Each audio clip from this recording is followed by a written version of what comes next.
I'm sure if you're active in any of the bookish communities, whether that's BookTok, Bookstagram, or BookTube, you've heard of the term Romantasy before. Romantasy is the newest book-related buzzword, and it has been thrown around a lot more, especially in recent months. If you don't know what Romantasy is, let me dive into it really quickly just so you get a brief understanding of what this is.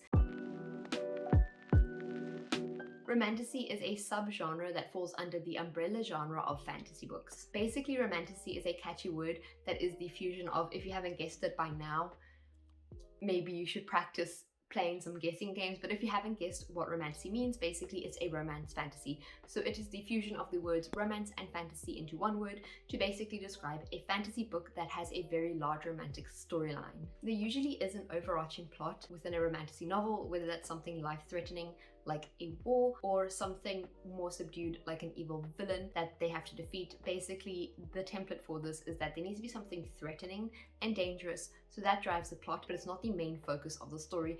The main focus is rather the relationship between one or more characters, and the big evil in the novel is usually something that just is there to drive and create tension and danger and create the beats for the story between these two characters. So first of all, let me just run through a few quick points just to help you get a better understanding of what Romantasy is before I dive into the difference between Romantasy and a romance with a fantasy, because those are two separate things even though they do sound very similar. Romantasy can be set in either a high fantasy setting or a low fantasy setting. It doesn't really matter, just as long as it is a romance set within a fantastical setting. These books do fall into the category of fantasy books, so if you were looking for them in a bookshop, you would head to the fantasy section and not the romance section. Because this book is considered a fantasy book, that means it doesn't have to follow the structure of a typical romance novel where you get the happily ever after or happily for now, which basically means that these books can contain tragic love stories or love stories that don't end well. It's just that this relationship is the focus. It doesn't necessarily have to end on a positive note like most romance novels do. Also, one thing with Romantasy to note is that a lot of these books can fall into specific tropes.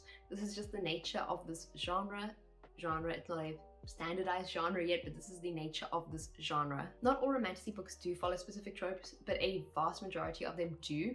And a few of the popular tropes I'm just going to list right now. Fated mates, you see that one a lot in Romantasy books. Someone has made that very popular. I'm not going to name names. Enemies to lovers is also a very popular one, and that one is a fan favorite. People love enemies to lovers. Forbidden love is another trope that is very popular. So are love triangles. So love triangles can sometimes be hated a bit more on because love triangles were used a lot a couple years ago. Reluctant allies and companions is also a popular trope that appears a lot in Romantasy books, and so does secret identity, whether that's a princess hiding as a peasant or an assassin who's actually a princess. Secret identity features a lot in Romantasy books. There are a lot more tropes than the ones I've just gone through now, but these are the most popular tropes by far. They will appear the most, and if you pick up a Romantasy book, there is likely one of these tropes in there. I do want to also clarify that tropes aren't necessarily bad. A lot of times people think that because a book is tropey, it's bad. That's not the case. Sometimes tropes can be used really well and can create a novel and make it really great, but there is a danger when it comes to using tropes that a lot of Romantasy books can fall into, is that they can become a bit predictable just because these concepts have been explored so much. A Romantasy novel is a story that is set in a fantastical or fantasy setting where the story primarily follows a romantic relationship between one or more characters. This is the prime focus of the story, and that is what we'll spend the most time looking at in the novel. There are other features and there can be other subplots within it, whether that is overthrowing a government or a monarchy, whether that is a journey to find something lost. There can be other elements to the story and other subplots, but the main focus of the novel is the relationship between two of the characters. Now, if a fantasy book does have a romance, there are usually two types of romance you can find in fantasy books. The first one is Romantasy, which we've touched on, and the other one is a fantasy with a romance. Now, I know these two things sound almost exactly the same, and it's very hard to tell the difference. The difference is very subtle, but there is a difference between a Romantasy and a fantasy book with a romance. Basically, the main difference is how important or prevalent in the story is the romance arc. If it is super important and it is the center focus of the story, then you're reading a Romantasy. If you can't take the romance out without the whole plot falling apart, you are likely reading a Romantasy, whereas a fantasy with a romance is a book that has a subplot of romance. So there is a central plot, which isn't the romance, and the romance is a subplot, which features heavily, but it's not the main focus of the story. Basically, a fantasy with a romance, if you could remove the romance, very minimal things would change. The plot would likely still carry on without huge differences happening. Whereas a romantasy, if you were to remove the romance, we wouldn't have a plot, or it would change very drastically. Usually in a fantasy with a romance, the romantic subplot is used to help develop the characters and further their character arcs. It's not used as the main focus of the story, it is just a subplot that is used to help develop characters and further their own character arc. It is not the sole focus, and if you were to take it away, you wouldn't be missing out on much. It is a nice element to add, and it does make the characters feel more human and more relatable. So a few popular romantasy books, we have the most popular of them all, one that is a cult classic that everyone should know, and if you haven't guessed it, it's A Court of Thorns and Roses by S.J. Maas. A lot of people like to say that S.J. Maas is the queen of romantasy herself, but that title has been passed around a couple of times. Next up we have From Blood and Ash by Jennifer L. Armentrout. Killed by Raven Kennedy is another one. I think this book was originally self-published, but it has gained a lot of attraction and attention recently because of the romance that it features. And lastly, we have These Hollow Vows by Lexi Ryan. Now, I am going to just recommend a few popular fantasy books with romance. So these are not romantasy books, but they do have a romance that is quite heavily featured. But if you were to take away the romance, the book could still stand on its 2 feet. Basically. Some of these books are The City of Brass by S.A. Chakraborty. This one is a really great trilogy, and if you're not into romantasy but you do like romance in your fantasy, I would recommend this book because it does have a great romance, although the romance isn't the center focus of the book. We Hunt the Flame by Hafsa Faisal is also a really great book. It's a duology. And then lastly, I have the Folk of the Air trilogy by Holly Black. This one also, some people would classify as a romantasy, but if you did take out the romance, it would be able to stand by itself. Now that we've gotten to this point, you might be asking, why is romantasy popular? Why did this genre just sort of appear out of nowhere and has just gained a lot of traction and a lot of popularity over the past year or so?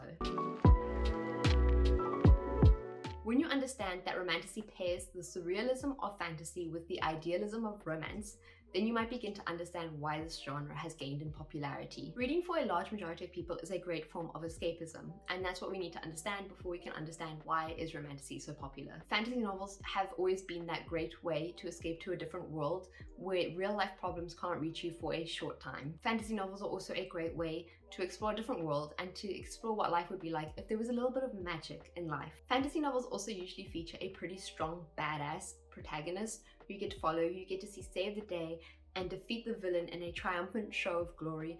And sometimes when you're reading that, you can't help but imagine yourself in those shoes. You look at this protagonist who has managed to save the day, who has done the impossible, who has did what everyone told them they couldn't do, and they came out victorious. You can't help but imagine yourself in those shoes. You can't help but imagine yourself being that person that has done the impossible, who has saved the day. You're starting to see where we're going. And then on the other hand, we have romance novels which are full of self-insert feel-good situations which we would love to experience one day for ourselves. And then when you combine those two, you can see where I'm going. So romantasy takes these two genres and combines them into one, and it creates a situation that most people can't help but want to be in. Romantasy novels are something that a lot of people wish they could be able to experience, and you can see that in the rise of TikToks of people wanting to be able to go to these magical balls where they get to dress up. These are all situations that a lot of people, if they could survive it, would love to experience. So in short, these romantasy novels become like a self-insert for a lot of people. They will take this main character of the book and warp it so that instead of this main character, they twist the narrative so that it's them in these shoes, and as they're reading the book, the story incorporates them. And they're reading it through the character's eyes, so the character still retains all of its personality, but as you're reading it, you're also imagining yourself in the situation. Like, just imagine it, you know, you're reading a fantasy novel, the main character has a super strong and rare magical ability. They have an amazing partner who would go to the ends of the earth for them, who would kill for them. They have an amazing group of found family friends who would die for them. They have all that they could want by the end of the story. They have a great life. They've gone through hardships and survived. They saved the day. They've done the impossible. You can't help but want to imagine yourself in those shoes. These are fantasies that a lot of people have, even just smaller things when you break it down. Fantasies of being the hero, fantasies of finding your true love. All of these fantasies are broiled down and put into romantasy books, and these books just become really great self-inserts for you to imagine your dreams through. The other, more boring narrative of why romantasy books are popular, if you're sitting here watching this video and going, no, but I don't self-insert myself into the books. I don't read a romantasy book and imagine what it would be like if I was the main character, if I had to go through this. You don't do that. No. You don't look at Feyre and go, damn, I wonder what it would be like to live in a beautiful Fae mansion and have the hottest hubby around who's super strong, and I have this really cool magical ability. Actually, I have all the magical abilities. I'm just that unique and cool, and I have a great found family who would do anything for me. You don't do that. No, you just read the book. But there is another more boring narrative of why people do like Romantasy so much. So the other reason that Romantasy is really popular, and this one is also a reason why I like to pick up Romantasy, is that fantasy makes a great backdrop for a romance. Basically, the second you put a romance into a fantasy novel, the tensions are increased, the stakes are higher, there is a lot more drama and angst possible that you can reach, because in a normal romance book, you can't have an enemies to lovers that hits just as good as a fantasy enemies to lovers does, because your enemies in real life, that's just a bit annoying, you know? If you have any actual enemy in real life, you don't look at them and go, smash. But in a fantasy setting, you have an assassin who's meant to kill a princess, you know, and they fall in love, and it's just, the tension is so much better. There's higher stakes because death is on the line. In real life, if you're enemies, you're not gonna go kill each other unless we're reading a thriller.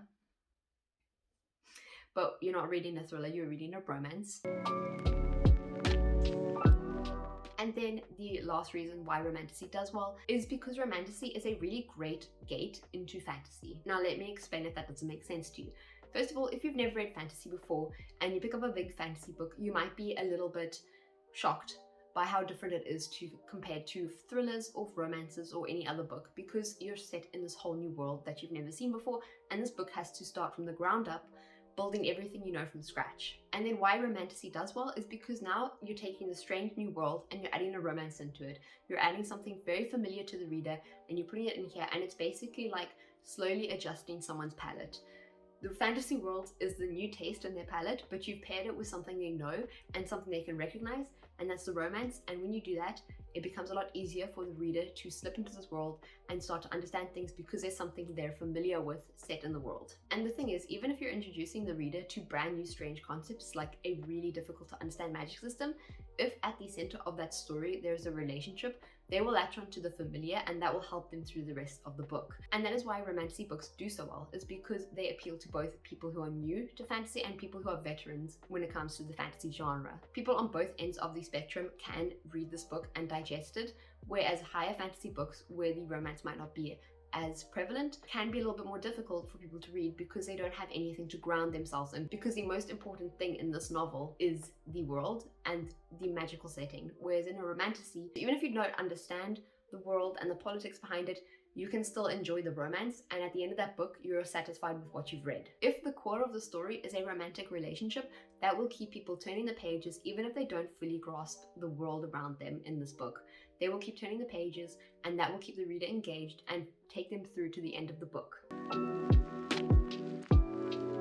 Also, with the current social climate and the current events that are happening around the world, you can begin to understand that people are looking for a little bit of hope. And that is one thing that the romance genre has always been about. Romance novels have always been about hope. And then when you take that hope and pair it with a fantasy novel, you get the perfect bundle of escapism that you can escape to. There has been a boom of romance in the last couple of years, and you can definitely see why people are reaching for romance books, especially when it feels like the world is falling apart sometimes, when things just happen after things and it feels like there's very seldom good news in the world. People are reaching for romance books, and that's why you can see this trend of romance becoming more popular, and that also includes Romantasy. Romantasy is also a breakaway from traditional romance novels. Usually a romance novel is structured as a one book sort of thing, so you will focus on one couple for one book. Whether that romance novel is part of a series, it'll usually be part of an anthology series where you follow different couples that are related but each one has their own book. Like the Bridgerton series, for example, they are family members but you see each one of them and their relationship develop. Whereas the difference that comes in with a Romantasy novel is that you now have one relationship that you can focus on for multiple books, which isn't the standard when it comes to traditional romance books. So on top of that, it is a nice breakaway because you know this couple and you get to see them through various challenges and through various books, instead of just being stuck to one book where you get to see them once before moving on to someone else.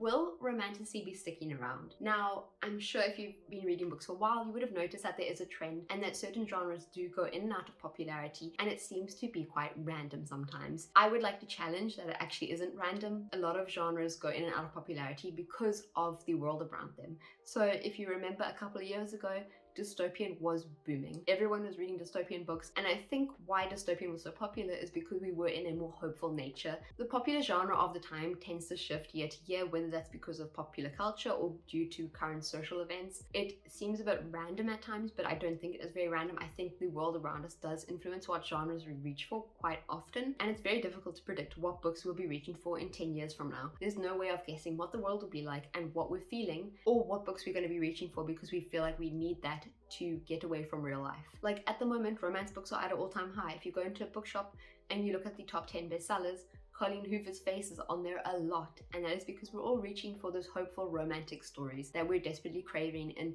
times that you can consider quite dark. And it's hard to say whether Romantasy will be as popular as it is right now. It most probably will dip a bit in the future depending on the way things go, but at the moment it definitely is here to stay, and it will definitely be around for the next couple of years. People will continue reaching for it. It will be continued to be pushed by publishers. I think with the way things are going, if it's going to continue on this trend, we'll most probably be reaching for Romantasy a lot more than usual, actually, which isn't a fun thought. I think it'd be nice if we could all start reaching for like thrillers and horrors, because then maybe it'd mean, oh, we don't have enough horror in our own life, so we need to experience it in books. We need more trauma because we don't get enough trauma in everyday life. Wouldn't that be nice? So that's it for today's video. I hope you guys enjoyed it, and if you did, don't forget to leave a like and hit subscribe. I will see you all next Sunday with another video, and if you want to be notified every time I upload, then turn on post notifications. If you want to see more of my beautiful face, you can follow me on Instagram. I'm very active on Instagram, and I would love to chat to you guys there. Let me know in the comments down below your thoughts on Romantasy and what it stands for as a genre or why it's popular. Give your own opinions. I would love to hear it. But yeah, that's it for today's video. So I'll see you guys next week with another video, and bye guys.